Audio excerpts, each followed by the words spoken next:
Welcome to smart Anusha channel. ఈరోజు మనము అల్లం పెసర గారెలు చేసుకుందామండి. నైట్ నానబెట్టుకొని మార్నింగ్ ఇలా రుబ్బి పెట్టుకోవాలి. తర్వాత మిక్సీ జార్లో 4-5 పచ్చిమిర్చి, అల్లం ముక్క, తగినంత ఉప్పు వేసుకొని మిక్సీ పట్టుకోవాలండి. పెసరపిండిలో మిక్సీ పట్టుకున్న పచ్చిమిర్చి పేస్ట్ని వేసుకొని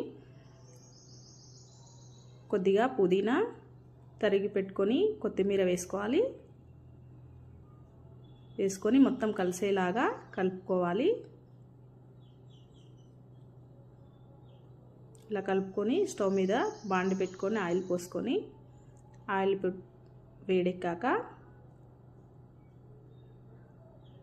మోడల్గా వేసుకోవాలి. ఇలా చాలా టేస్టీగా ఉంటాయండి. మార్నింగ్ బ్రేక్ఫాస్ట్గా కానీ ఈవినింగ్ స్నాక్స్గా కానీ చేసుకోవచ్చు. Thank you for watching.